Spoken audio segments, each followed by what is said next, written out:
your big part of your life was rugby, and it was this close to almost not walking. The fundamentals I learned from hard work, teamwork, leadership that I learned under 14, under 15 is what carried me when things got dark as a professional. We understood how important it is to have a number one that starts, lays down the foundation, and the 17 will go off the bench that can come on and finish out the game, and that's how our roles were defined for us. You might not be the fittest, but you've got the most endurance because you're going to hold on for dear life, and you know you're going to see it to the end. You're probably going to have to stop playing rugby. For me, the first thing that went through my head is like, geez, my rugby career. It's like I'm 17 games away from being a Centurion. The question still went through my head. It's like, what's next? How am I going to provide for my family 5 years down the line? It just became more and more clear. Like, listen, you don't want to risk spinal injury and going, listen, you can't use your arms or you can't pick up your kids one day. It just went from, cool, rugby's no more. It's bomb squad, or it's pronto, or it's the podcasting, and that became the focus point, and where I put all my attention into.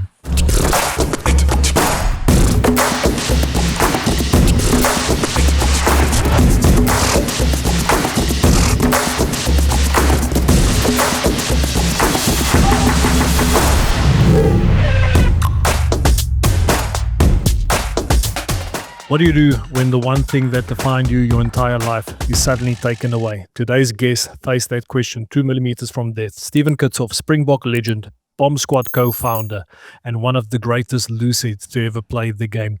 Welcome to the Coach G Show, brother. How's things going your side? Lekker Guthrie. Yeah, good to see you, man.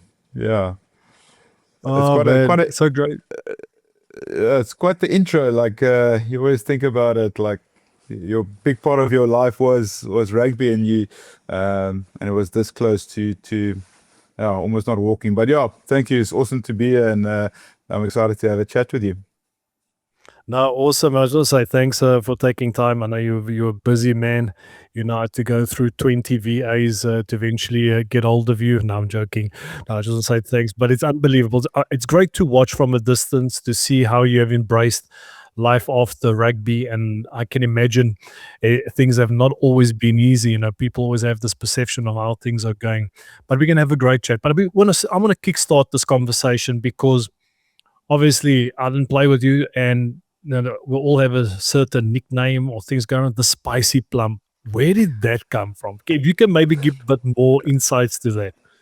Yeah, it came from the Causa commentary team, and I'll never forget, the video started circulating through social media. So we played against the All Blacks in Cape Town, and it was a very close game, back and forth. But in that game I made about 12 or 13 carries, but every time I got my hands on the ball, you could just hear the Causa commentary just go, "Spicy Plum, spicy," and they just kept shouting it. And then the video started circulating, and then everybody started calling me Spicy Plum. And yeah, for me, it's being part of a team sport. As always, you've always had that nickname culture. Everyone we play with, everyone we've ever met within rugby terms, or even any sport, has got some sort of nickname and something associated to it. But yeah, for me, it's stuck, and I really enjoy it. So it's become part of my identity, and yeah, I really enjoy it. Oh, that's awesome. Obviously, we're going to talk a bit about, you know, the Bomb Squad beer and everything like that. But have you ever thought of bringing out your own hot sauce called the Spicy Plum? You know, that could be something down the line. There's something in there. I've gotten samples from guys who've tried it, and they just send me like a spicy plum mix, and it's quite lekker. It's brilliant on a pizza. So no, for me, it's like I try and not get involved with other stuff that other people created, and I just go, listen, for me, it's a cool name, but the sauce game is, I leave it up to other people. I think for me to dip my fingers into trying to create a sauce, it's not going to work. If someone makes one for Bomb Squad, so be it. Quick one, before we get into it, I'm proud to welcome USN as a sponsor of the podcast. USN is a global leader in sports nutrition, and I've trusted their products since my playing days. And now we're reconnecting in this new chapter. Their message is simple: find your greatness, because champions don't leave performance to chance, they fuel it. Big thanks to USN for backing the show. Now, let's get stuck into today's episode. Stephen, obviously, we both were fortunate. We went to great schools. I think that played a massive part in our careers. I was at Paul Boys High, and you were at Paul Roos Gymnasium, not mistaken. What role did the school play in your career as a rugby player? Is there any core values that you were taught at that age that really helped you to develop the skill set and also that grit that you needed to play at the highest level? Yeah, Gadi, I think just when you talk about schoolboy rugby these days, it's almost in a much more professional tone of voice. If you think about it, how they actually actively try and raise funds for their rugby programs, for their sporting programs. I think when we played back then, it was all about pride and how you represented your school at the best of your ability. And I would never forget, like the first time I went for rugby proeven trials and under 14, there was 150 kids that rocked up, to 150 boys that rocked up for trials, and out of a school of 200 grade 8s, 150 of them rocked up for rugby practice. So there was just a big culture, and it's always been, I think, for me, it was that pride of playing for Paul Roos and trying to represent your school in the first or second team, and then how serious the guys taken it. Like every practice was treated as an opportunity to get better. The coaches was driven. They wanted to get the best out of you. For me, that created a lot of my mentality when it came to rugby afterwards. It was the fundamentals I learned from hard work, teamwork, leadership, that I learned under 14, under 15 is what carried me when things got dark as a professional. And I think that's just where these top schools make a difference. It's just the amount of kids and the level of training and coaching. It just makes such a huge difference. Yeah, it's crazy. It's gone to another level. Obviously, I was in South Africa in February month and spent some time at my alma mater and had great chats with Shaun Erasmus, the head coach of Paul Boys High's first team, and it's just next level. He explained to me, said to me, listen, G, this is at another level. We got people coming from abroad taking selfies and photos with these rugby players, and we've seen the young centre as well that made his debut for the Storm. I think it's Marcus Miller, if I'm not mistaken. Yep. And it's ridiculous to see how things, and we've seen Stellenberg out of nowhere. They beat some top schools. And I think that is great. And I think, but it's also important that we must not lose sight. There are other things that are more important than rugby. And even though these schools are pushing a lot of things at the moment, and in terms of the player development and performance, unbelievable. But growing up, we all had players that influenced us, that helped us back in the day. When I was at the Cheetahs, I had the legendary Dougie Haymans that helped me, and also, he guided me as well on my journey. Were there any players that influenced you growing up, or any mentors that helped you to shape you, the player that you became and the man that you became? Yeah, no, definitely. I think for me, it's like always the style of rugby I wanted to play was a bit more similar to UG. It was like you really enjoyed carrying the ball, enjoyed the big moments of the game. And guys that I was watching growing up as a flat out stormer was guys like Skalk Burger. He was a couple of years older than me, and I was fortunate enough to play with him.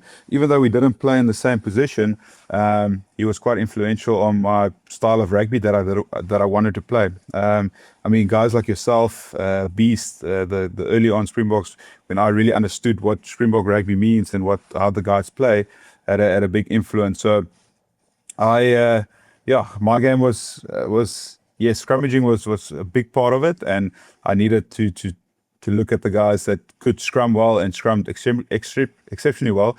But for me, it's all about the fun side of rugby. It was the ball carries, the tackles, the turnovers. That's something that I really enjoyed about rugby, and for me it was, how fit can you be? And then you look at players that's got extreme work rate, and then trying to base your game around something that you like. And that's where I followed. I was more following the flankers than actually the props, to be honest. Well, I definitely, when I was playing back, and I loved carrying the ball myself and CJ van der Linde, because Yeah. obviously back in the day when we were playing for the Cheetahs, we used to hit these crazy line breaks. How we did it, I had no idea, but it was always a big Yes, there. competition between us to see who can do it. And, you know, talking about competition, obviously we need it. That's very important. When I was at the Bulls, there was Jaco Engels and obviously myself and Beast. We were against Mm, each other all the time, got along great off the field, always made sure we yeah. caught up on our Nando's lunches. Nando's There you always on go. tour. That was very important. And I felt that competition just, it raised the stakes and that brought the best out of me. So put it this way, and maybe it wasn't competition at your stage, but yourself and Oxenchair, having two players Mm. like that in the squad, how did that work? How did that bring the best out of you? Yeah, I think, yeah, and speaking about Beast, like when we 2019, it's like he was a starting prop and I came off the bench, and that relationship worked really well for what the Springboks needed from us. And I think when you think about 2023 and more recently, it was myself and Ox. But I think, as you said, like I get along very well with Beast and I get along very well with Ox. They very close mates of mine. If I had to put it like that, they guys who I admire for work rate and work ethic and also rugby ability, first of all. But second of all, like they're friends. Like I enjoy having a Mm. beer with them. I enjoy catching up over a coffee. And then within the team structure is you pushing each other for that number one jersey. And yeah, I think with our relationship and how we worked, we understood what the goal was for us as a team with the Springboks. We understood how important it is to have a number one that starts, lays down the foundation, and the 17 will go off the bench that can come on and finish out the game. And that's how our roles were defined for us, and that's how we bought into the bigger scheme. No, it was brilliant to see. I actually still remembered watching a 2019 final. It was brilliant. I was 2 years into retirement and finally got out of that dark space that I was in, after ending up retiring from rugby, and it was just awesome. Still as a former player to watch the Springboks play, that just gives us so much energy as former players. It's unbelievable. But we all have influential people along the way. Is there any mentors that guided you that had massive impact in your career? Yeah, I think for me, the guys who stand out was definitely coaches, not well known guys, but coaches I had at school. So I'll never forget a guy called Stevie Leroux, Bo Schoolman. It was primary school coaches, but that actually had like their biggest influence on me wasn't purely based on rugby. It was just being a good person. They admired the fact that someone who stood up when an elder walked into the class, someone who stuck his hand out to shake someone's hand. Those are the things that they praised. They knew that the guys that was playing for them, they were all good quality rugby players, but they looked more into the thing of being a good, decent human. They didn't really care who made it to Craven Viac. They didn't celebrate that. They just celebrated, geez, that is a decent kid. Like I really enjoy working with them. And then of course, more professional. Like in the beginning stages, a guy like Tian Liebenberg, he took me under his wing, taught me everything I know today, and the way that I carry myself across to younger players is what I trying to emulate when I was the junior. So yeah, I mean, as you say, there's so many influential people that come across your path, and then there's a couple that stick out, and those little things that they did a bit differently, that I just try and hold on to and say, listen, the way that Tian treated me, the way that Matthew Proudfoot treated me when I got to the Stormers the first time, the influence Rassie had on my life, those little small things, and try and put it into one package, and that's how I try and live today. Yeah, and I just want to convey my condolences to you and your teammates as well with the passing of Chippy Solomon, legend of the game. That's great. So just my thoughts. I know he had a massive impact. He was like Alvani straight on with the Bulls. So I know how important and to see him going for so many years. So I just wanted to acknowledge that and thank him for everything that he's done. And I also would like to thank his family as well for always allowing him to be the person that he was. Brother, I've been criticized a lot on social media for sharing the secrets of the dark arts and I've been talking a lot about the cheat codes. For me, it's completely two different things. For a lot of people, it's the same thing. And, players are always asking me, what should I eat? What should I do? What should I train? But before we get stuck into that conversation, what is your current take of scrummaging at the moment? Since you've retired, has it changed? Has it become more intense? Is there more treachery involved? What is your take? Yeah, I think it's for me it's still one of the most important aspects of the game. It's like if you watch carefully within big test matches, it's a team that dominates the scrum. You don't always win the scoreboard, like for instance, but you truly start seeing the refs' way of blowing and understanding dominance within the game. A simple example would be the last time the Springboks played against Ireland. There was a pure dominance when it came to scrum time. I think guys like Ox and Volko had at the Irish front row under immense pressure for 80 minutes of that game, and you can see how the refs started awarding, not just at scrum time, but when it comes to mauling or breakdown or turnovers. He started the decision, the 50-50s went more in the way of the Springboks, because just of that one image that you portray when it comes to the scrum time. So yeah, for me it's always been such a big part of the game, and it's sad and it upsets me that they're trying to depower the scrum. You're not allowed to take a scrum on a free kick. You're not they want less. They want it quicker. They want the ball in and out a bit earlier. So that is a bit disheartening. But I think there's still going to be a big role to play, especially this World Cup coming up in 27. Especially with the way that the Springboks are currently scrumming, and the next one, you're still going to see it as a big part and as a big influence on how our games end up and what the majority of results would be for a team that has a great scrum. Yeah, I agree with you. The scrum, it's such a big part of the game. It's beautiful. There's that collisions, there's the dominance, and it's war. It's almost like, okay, imagine if we take scrums and mauling away. What's the difference? What's going to happen? But then we talk about rugby. We talk about it's a sport of inclusivity as well. We've seen now what it's done for the women's game. Take the scrum away. If you look at some of the women, take like Sarah Byrne as well, brilliant player. She's fast, she's scrubbed, she's hard, and like us, she's awkwardly bold. But that's okay. But she's found a place. Exactly. You got your place. And imagine, like, I used to play lock when I was younger, but when I was older, I was way too short for lock. So where would I play?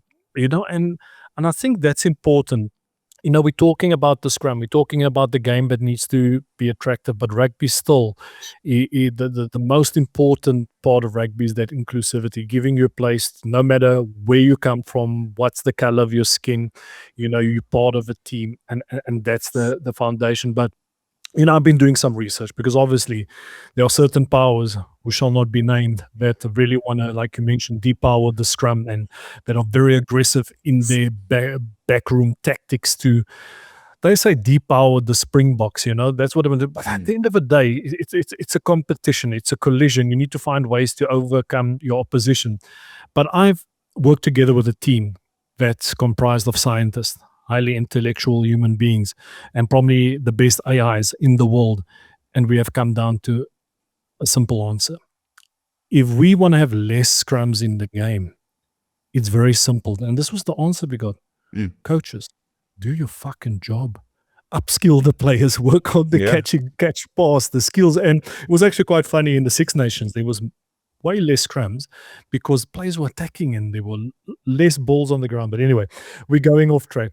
There's a lot of young props. They're always asking me, you know what, coach, I want to dominate in a scrum. How can I do it? I want to win more penalties. So if there's maybe 3 key points that you can share with the prop, whether they're loose-head or tight-head, what should they be focusing on if they really want to take their scrummaging game to another level? Yes, I always love this question because there's so many things that you talk about when it comes to technique or body shape, or I think the scrum in general has so many moving parts that you need to figure out. But I think as an individual within that unit, one of the first things I always talk about is conditioning. You can be the strongest,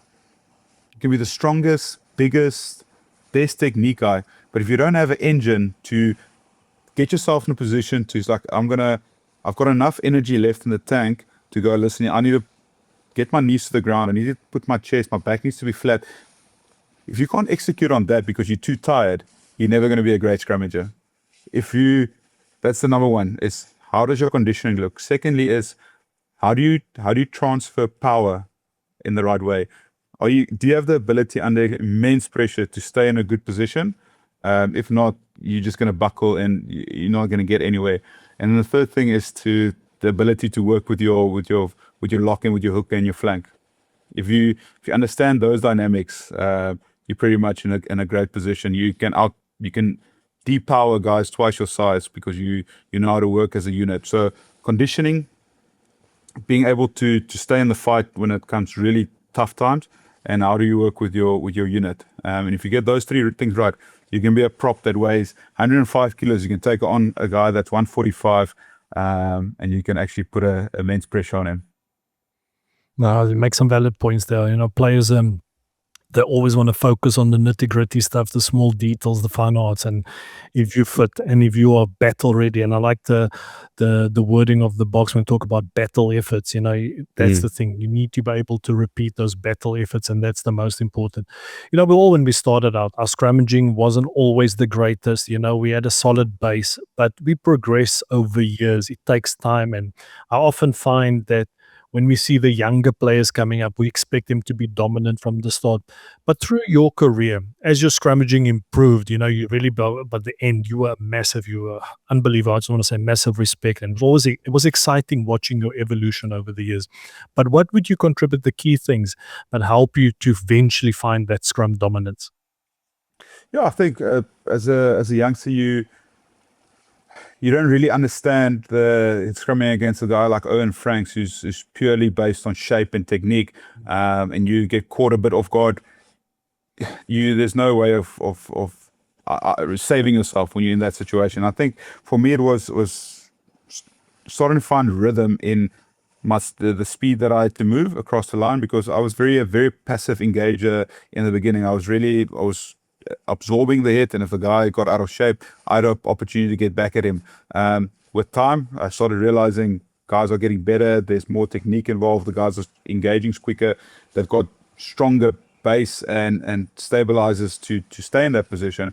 So that technique almost fell out of the window because I couldn't save myself anymore. So I had to evolve. I had to find the engagement. I had to find rhythm on the speed, and then also like working with a guy like Malcolm, who's extremely strong in his own right, and a guy like Bongi is trying to find a common ground where you go, listen, yeah, my hooker is half a head taller than me, but for me, if he can dominate the tight head shoulder, for me there's a gap entry, or there's an entry point there. So finding those combinations, working with a guy like Malcolm, working with a guy like Bongi because it's interchanged, and then going back to the Stormers, you may be working with a Andre Venter, which is completely different. It was trying to find that rhythm with your partner, and saying, let's, yeah, this is how we're going to take the guys on, and that's where a bit more thinking. Didn't really change much except the engagement speed, but it was trying to find solutions on, if Malcolm does this is my job. If France does this is how I come on the angle. And that's how I built my scrum from there. Well, you present it so eloquently. It makes Scrum sound like we are dancers. You got to feel the rhythm. You got to adapt to a partner. You got to be in synchronization. Exactly. It's brilliant. Stephen, always like.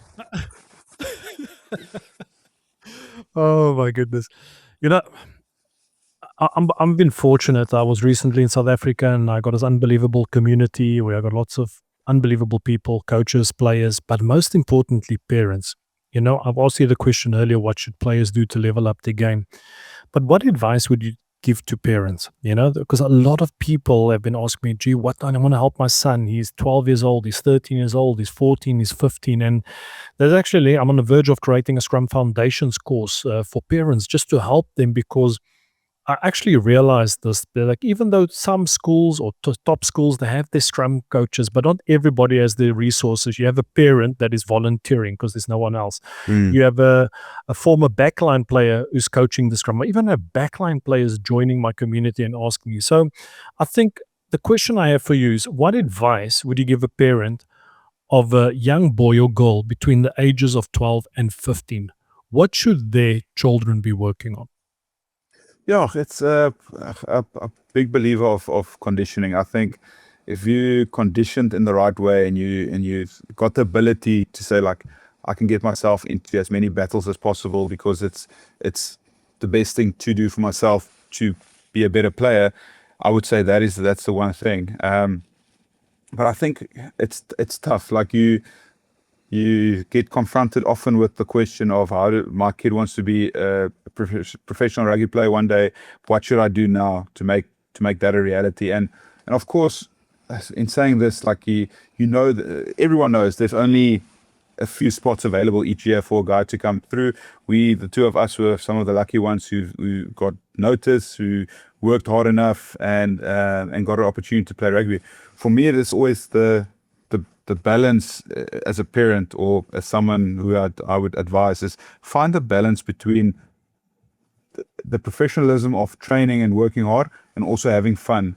Because if you're going to go through your entire school career and not have fun with it, by the time you become a professional, it's not going to be it's not going to be fun no more. You're not going to find enjoyment and fulfillment in your rugby career because there was not an opportunity for you to be just a kid and to play the game the way you wanted to play it, to run on the wing, like we all saw Coach G run for any school days. But that is the most important thing for me, is at school, is, yes, try and become as good as you can. Try and upskill yourself. Try and catch and pass both ways. Try and be the most dominant scrummager, but have fun with it. Don't take the fun out of it, because that's where you're going to get lost.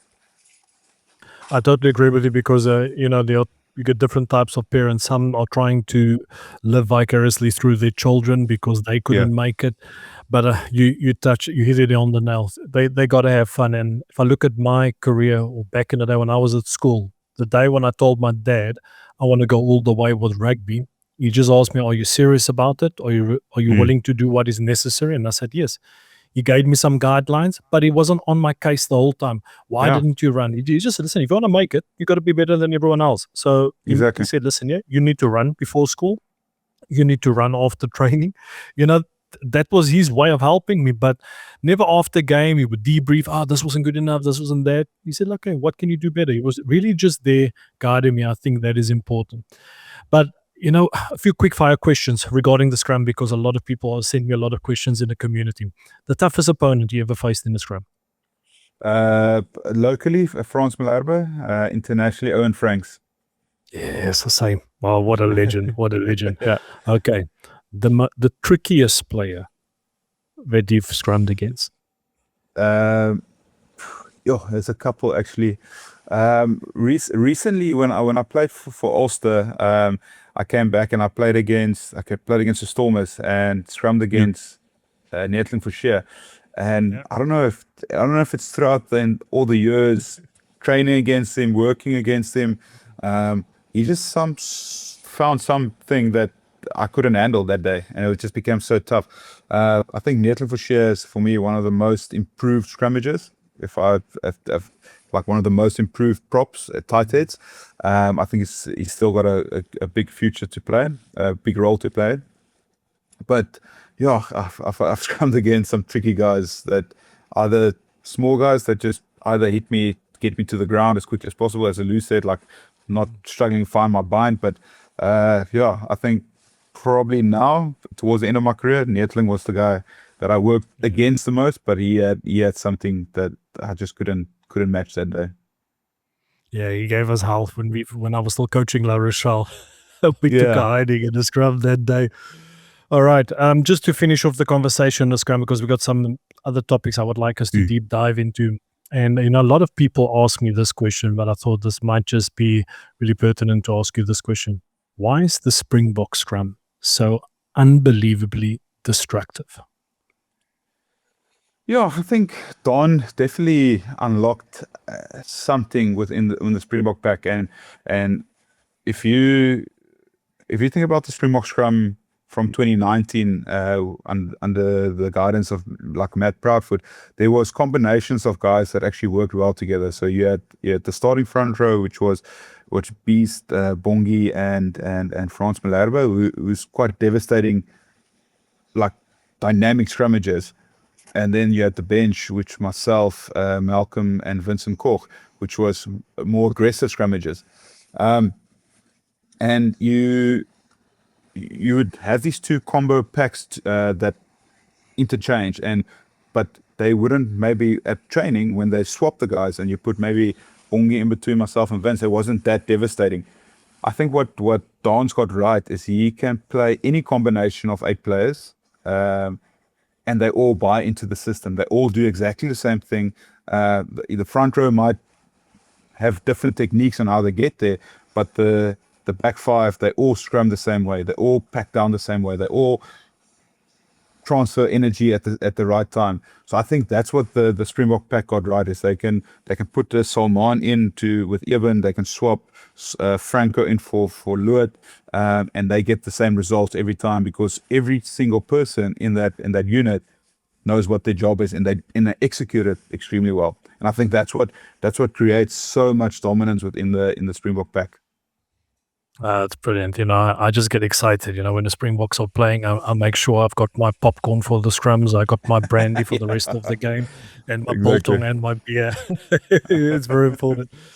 Oh man, listen, I have so many questions, but I know you've been asked some of these questions over and over, so I'm going to do my best here to navigate this. The Springboks. We know all the classic stories. We've watched Chasing the Sun as well, 1 and 2, and there's lots. But I've picked up there were some tough sessions. Is there any tough sessions when you were still playing back in there that really stood out? I call them resilient sessions, and this is what we are known for, South Africans. Having those brutally grinding sessions, which is actually ridiculous. And even at the time, back in the day, the Bulls, guys like Farid Dupre would say, this is not human. So is there any sessions that you did back in the day where you could say, this is not human? Why are we doing this?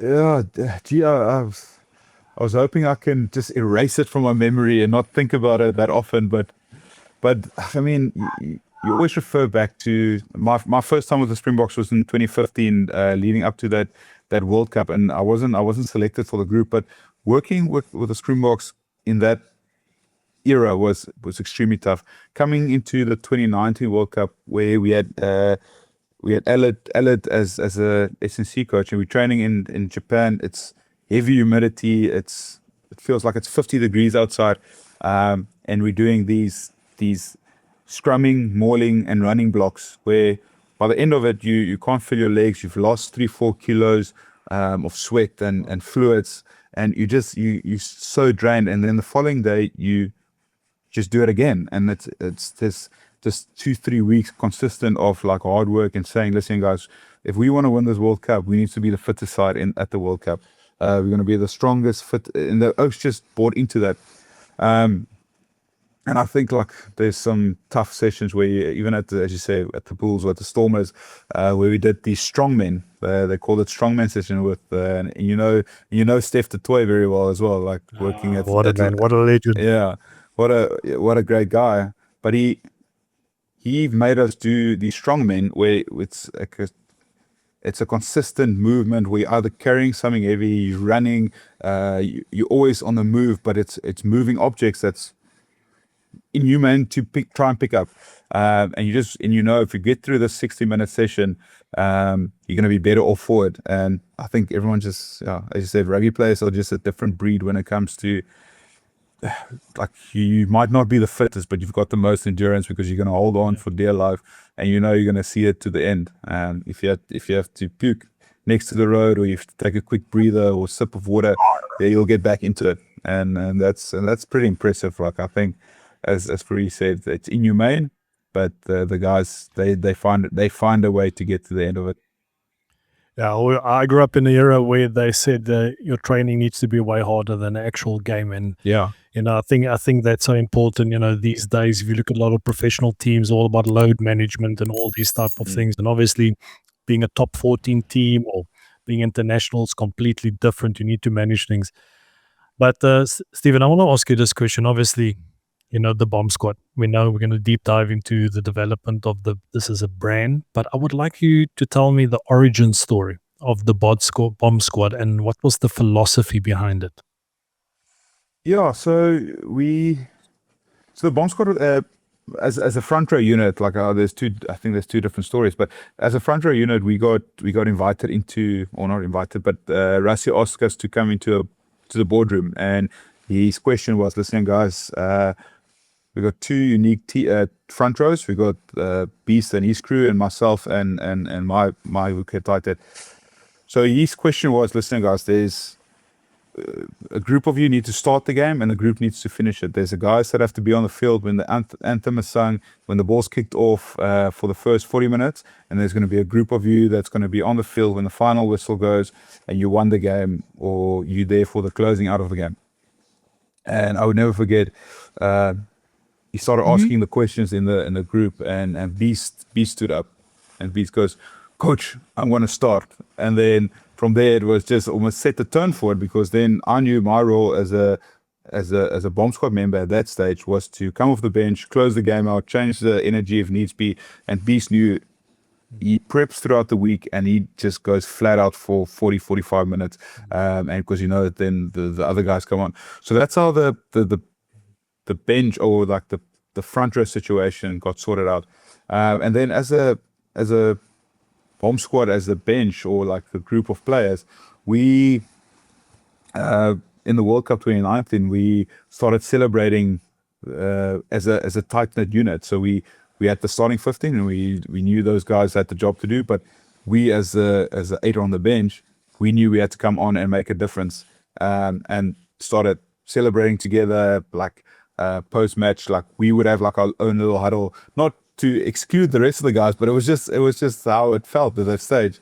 And then started calling ourselves in the media the bomb squad, and then it stuck, and then and that's how the bomb squad got created.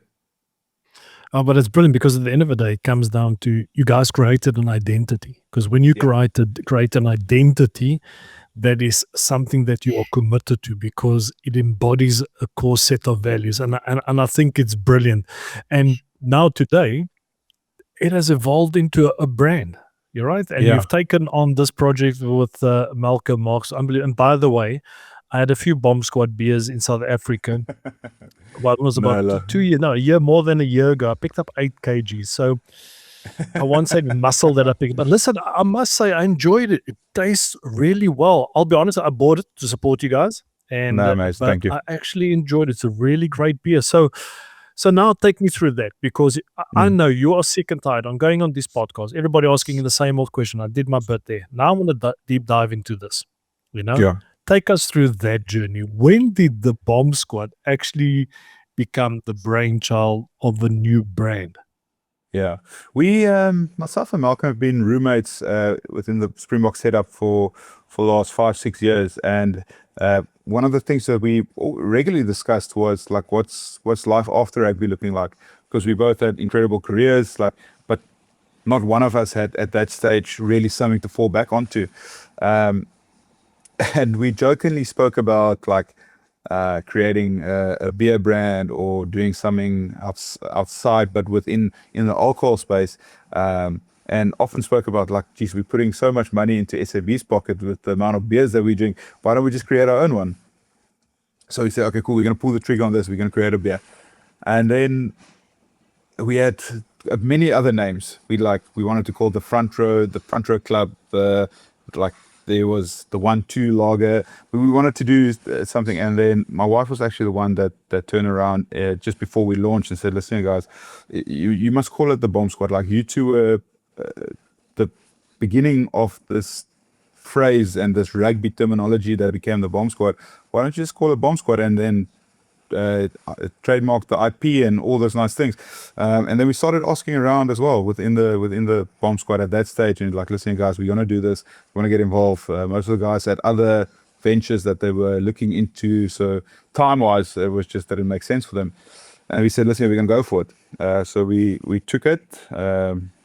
trademarked the name within the alcohol space, and then launched the first product. And then when we launched, it's just the influx of excitement that the people shown, that we were clever enough to use this thing that we created in rugby as a brand, and start building a brand. And from there, launched as a beer. From there went into clothing, and then from there into this licensing model where we license products out with Pick and Pay, we license products out with J&M, Mr. Price, the Pro Shop, and it's just become this big machine that is just under the Bomb Squad label, which excites us a lot. So for us, it's as well, as you said, there's an identity towards within the Bomb Squad, and for us, it's a brand that's all inclusive. It's you need to be part of the squad, and it's something that is really. It's been captured very well within the rugby space, but for us, it's like now it's something really cool that we wanna sink our teeth in and create a bit of a legacy with. It's brilliant. Congratulations on that. I think it's awesome what you guys created, because a lot of rugby players, they try to start their own businesses or their own thing, and it doesn't always work out. And I think you guys were very intelligent developing this brand, the Bomb Squad. But a question I would like to ask you is, what were the skills that you needed to learn or develop to actually make this thing? Did you entrust a team? But I imagine you also needed to learn a few things. What were the big learnings for you in this journey?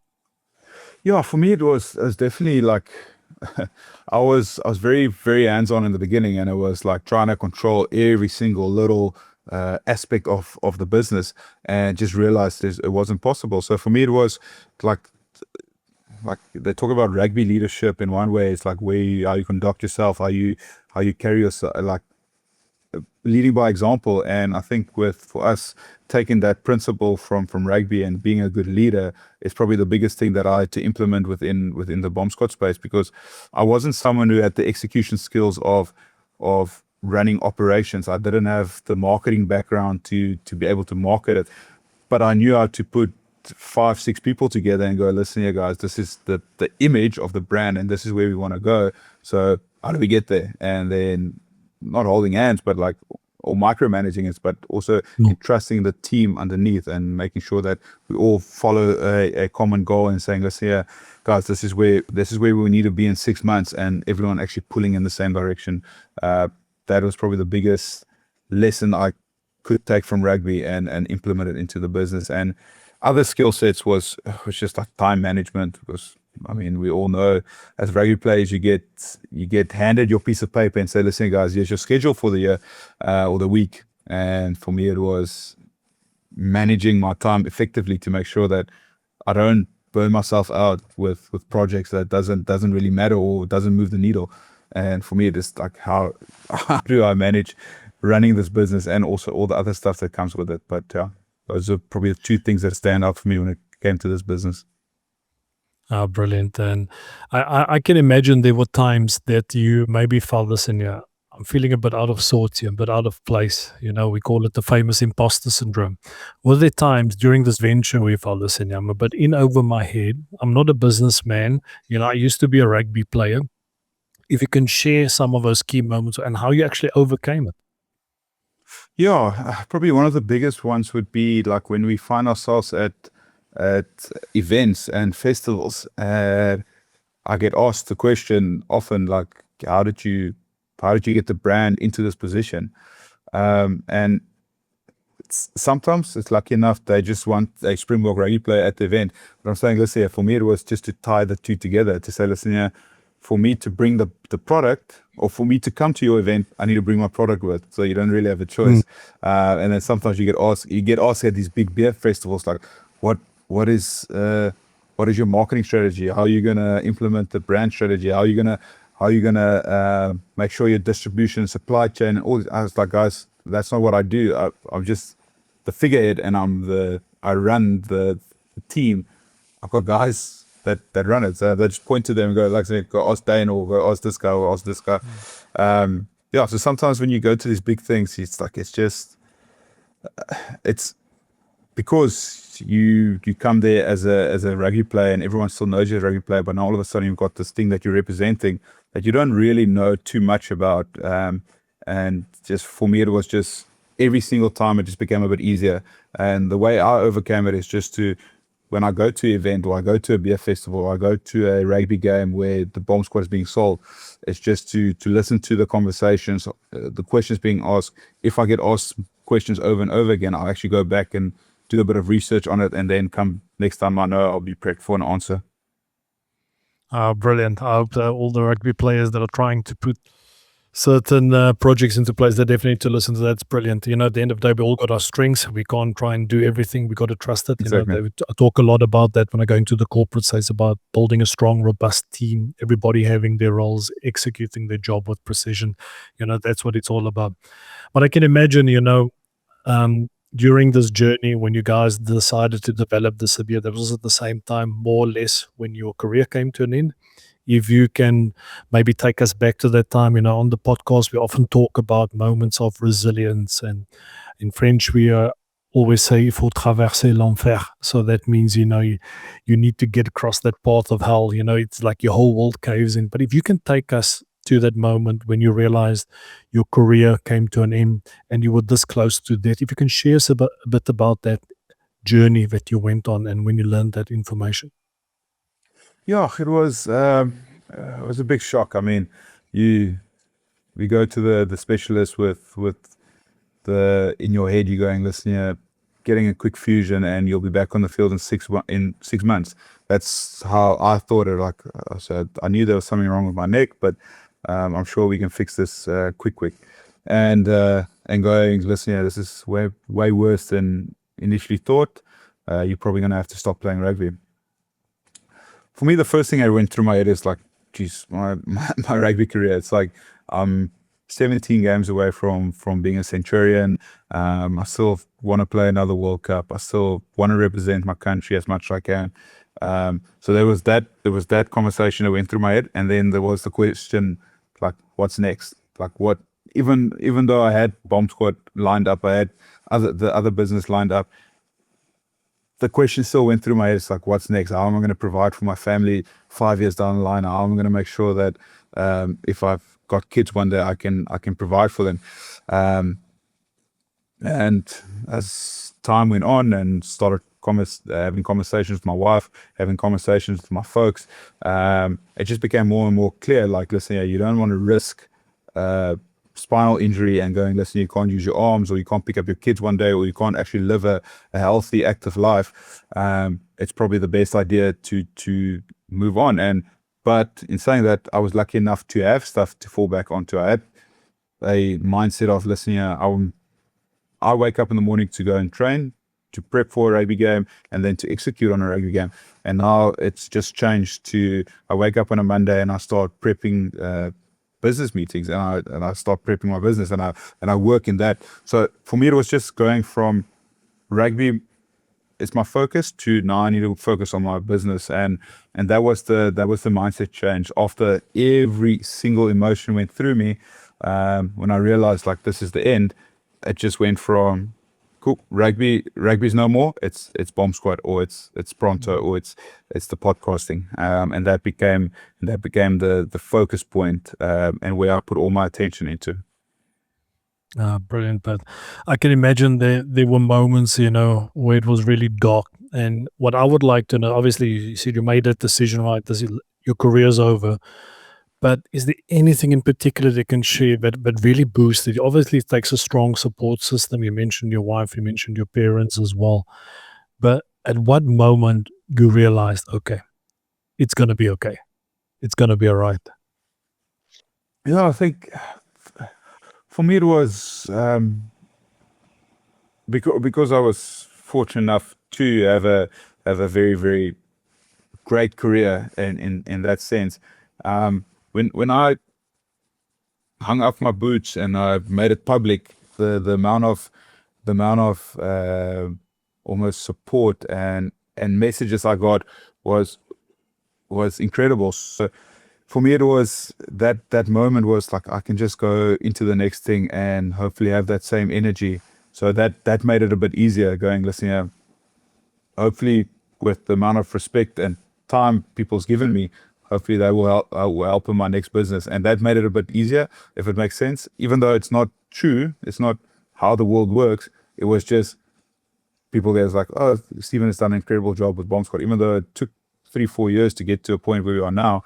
I felt like my rugby career was such an unbelievable springboard for what I'm doing currently, and I've got the following, I've got the status of rugby player, I've got the World Cups, just using my career as a springboard for what was next, and that made it a bit easier. No, brilliant.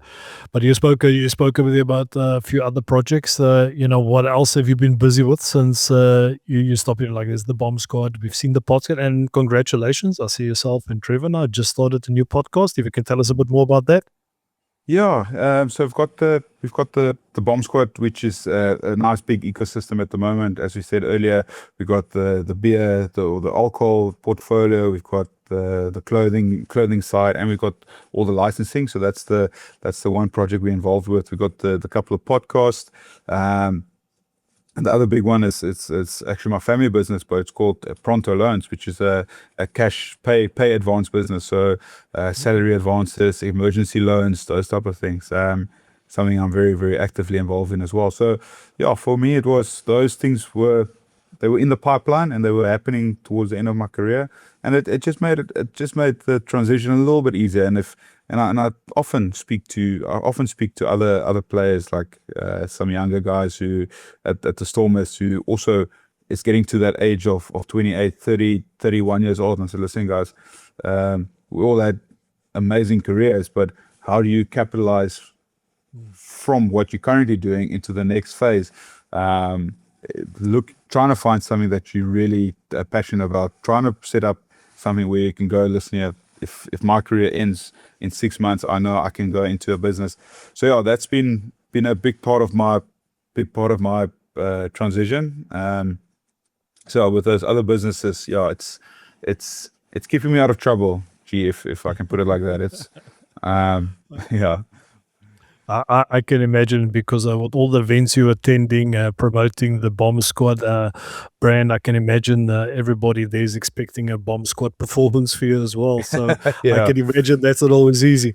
So I just want to circle back here, because you started mentioning that there's a lot of players, and a lot of you guys started these business ventures while you were playing. And I think that's brilliant, because obviously the limelight's way more on you guys compared to us back in the day. Obviously you had guys like Victor was doing really well, and Brian, he built his brand. He always had his GoPro with him from the beginning. Guys Yeah. made fun of him, but that GoPro is paying his salary at the moment now.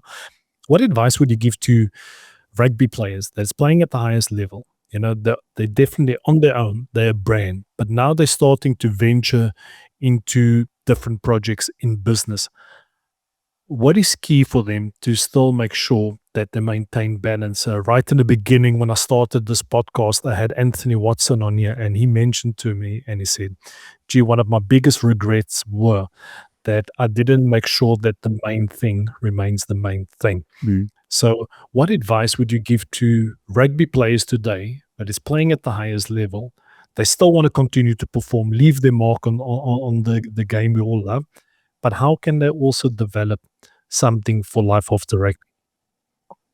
Yeah, I think as probably summing it up 100% is like your main source of income is still your rugby. It's still what creates the income. It's still what creates the legacy. It's still what creates the opportunity to build a personal brand. And if you tarnish that, it's almost harder to springboard into the next thing. I would say, like, guys who's currently still playing, is your focus still needs to be a brilliant rugby player, but in the back of your mind, you needs to understand there's an expiry date, and I think that's probably what made me choose it a bit. What made my transition a bit easier, because I knew there was going to be an expiry date. It happened a bit earlier than thought, but we all know rugby players play up until these days 40, but 35, 36 is normally the cutoff. And it's putting things in place and maybe it's using your personal brand and your personal leverage to say, listen here, I would really enjoy coffee shops, or I would really enjoy the bar scene. So it's taking your leverage and saying, listen here, I'm going to get a partner and I'm going to build a coffee shop brand and use my personal leverage when it comes to social media, events, network, and then build that product out, but still with your focus on rugby, because you still need to be an ambassador. Like Malcolm's a great example for Bomb Squad. He does a lot of work within the week using his network and his personal brand, but he still represents South Africa. He's still IRB Player of the Year. He's still playing his trade the best he can. So when it comes to being the head of the business, he's representing the Springboks to the best of his ability, and that is leveraging us into a position where we're very fortunate to have a guy like that as an ambassador going, listen, like post about Malcolm because everyone loves that.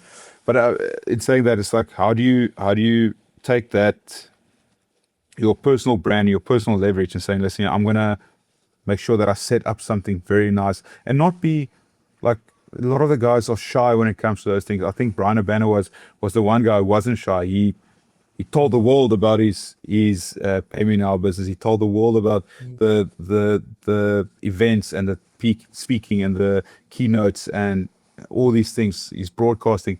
He tells everyone about it because now he's creating a demand in that side as well. So if you've got the ability to play rugby at a good level or great level, and then use your personal brand and leverage to build something that you can be proud of afterwards, that's the easiest way for a rugby player, and in my opinion, and it might differ for other guys, but that's the easiest way to build sustained success post, because you've got your rugby brand and then you've got your business brand, and if you can marry the two, you've got something very special to look forward to when you do retire. Oh, brilliant. Thanks. It was great to listen to, and I hope that the young rugby players who are building their own brand and their own business at the moment, they will definitely tune into this podcast and listen to that. I just want to circle back a bit to the rugby before we end off this podcast.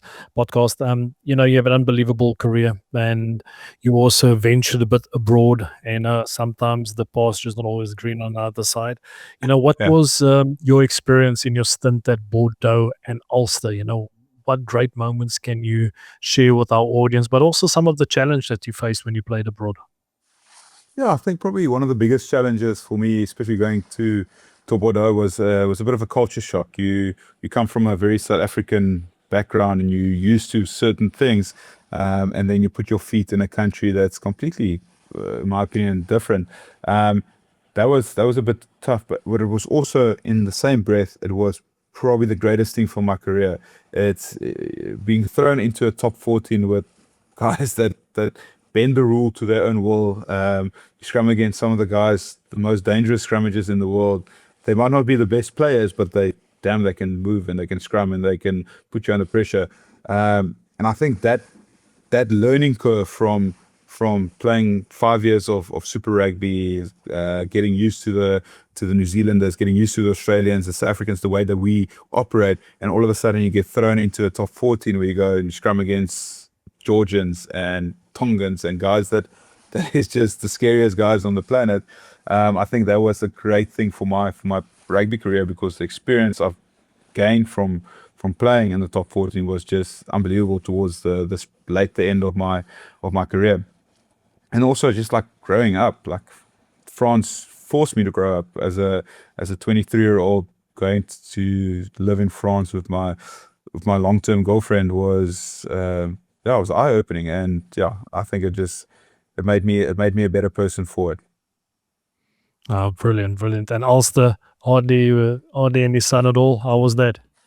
Yeah, and then also was like for me it was all about the gees of it, because yes, you're 100% right, is the weather is absolutely shocking, but you're going to a club which got it's unbelievable friendly people. The Belfast as a city is amazing, and I went there to have fun with my rugby again. I think you sometimes come back from a Springbok stint and you go back to your old club, and you're not struggling to find motivation, but you almost back in the mindset, you go like, listen, I've been here for 5 years.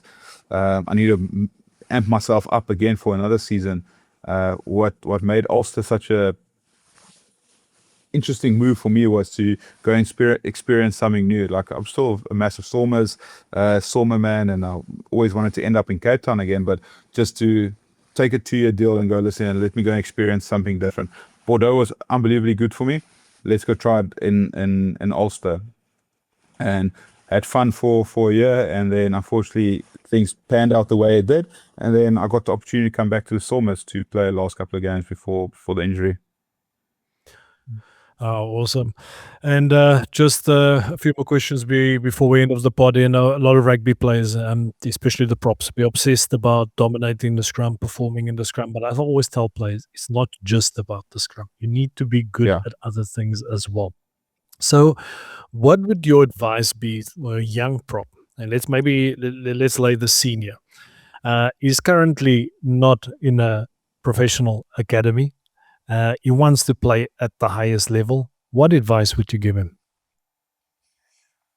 Yeah, I think, as you said, scrums it's a big part of your being selected and being part of your game, but it's not the end all. I think if you look at modern day props, they got the ability to carry. They're super fit. They can tackle well. Some of them make turnovers. Other ones are extremely good maul setters or setting the ball. So for me, it's like having one thing, backing yourself on one thing is not good enough anymore to be a great player, in my opinion. You need to have multiple things that you can rely on. If you do not like carrying the ball, become the best tackler. Like if Frans Malherbe is a great example. That dog doesn't miss a tackle. He pulls wings down.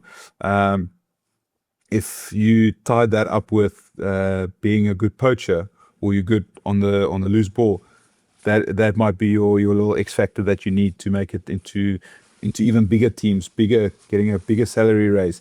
So that is, I would say, like, listen here, yes, your main job and must be your scrummaging. You need to be an incredible scrummager, but layered with other skills. Like, if you've got the ability to pass left and right, you've got the ability to offload well, like maybe like an RG, then we're talking you adding to your game, which is incredible. So it's just to layer skill set into your game, and that all comes down to your conditioning and how hard you're willing to work on the field for 80 minutes. Definitely. I always tell players, it's important to have a superpower, and if you don't know what it is, then you got to identify it and you got to develop, because you need to stand out. That is very important. Wow, so many questions, but I'm going to finish off with this last one. You were fortunate enough to be involved with 2 great World Cups in 2019 and 2023, and you've shared, a lot of people have shared the impact of Rassie Erasmus and what he brought. So maybe this is a 2-layer question.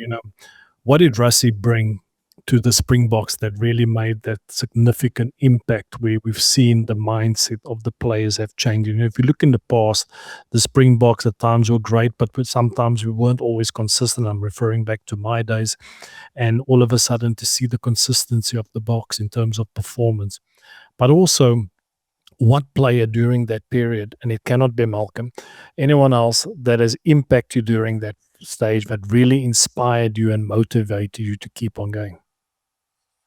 I think I would never forget the first alignment camp that Rassie did in 2018, and he put big on the screen. He put going away with slogans, no slogans in the team, and just let the main thing stay the main thing. That was the only thing we spoke about. And why it stuck out so much for me, because there was a systematic approach to how he's going to change the fortunes of the Springboks, and it started with picking the right players. It wasn't. He always spoke about, when it comes to team selection, we don't pick the best players, because best players have egos. They've got they're not coachable. They stuck in their ways. Those are the best guys. But the right players are the ones that's willing to adapt, willing to understand, willing to grow with the team, willing to change if things don't go well. So he transformed the team in the way that he picked the right players. Then after that, it was all about winning. It's let the main thing stay the main thing. We win no matter what the game looks like. And it was if you remember, it was a big kicking game and defense-orientated side. We tackled the crap out of teams and we played off their mistakes and forced penalties, forced turnovers, and we scored like that.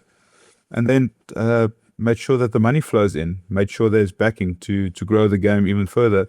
And I think when you got that right towards the end of 2023, you just started seeing that wave of momentum just keep going. And I think that was what was brilliant. It stands out for me, and I try and take it into my everyday life when it comes to the businesses, is trying to get the right people first of all. And it doesn't have to be the best guy, but it needs to be the right person that I want to work with. And then from there, it's just to make sure that every single opportunity I take, I can get a win out of it. And then the money will follow automatically. So that was the main thing. And then a player that really impacted my life a lot, especially in my Springbok thing, was, I think, Dwayne Vermeulen had such a big impact, not just the way that he played, but also the way that he conducted himself at training, the level of knowledge he had about set piece, lineouts, the way he conducted himself with the players and with the coaches. And it was just something that stood out for me, is working with a guy that's so professional on a daily basis was incredible. But also when he gets to let loose a little bit, he's not scared to have a couple of beers, and I really enjoy that. So there's two sides of a coin to every person, and I really enjoyed working with a guy like that. Yeah, it's amazing, Dwayne, lots of respect. And I played with him, but he was still younger back in the day, and see how he grew in the lead. It's unbelievable. And it's still great to see the mark that he makes in Springbok rugby. The quick question, seeing that Winnie Antonio started his beer brand here in France called Winnie's, and is doing quite well. All right. I don't think on a national scope like Bomb Squad, but could we potentially see a beer scrum in the future? Winnie's versus the Bomb Squad. Is that something we can anticipate?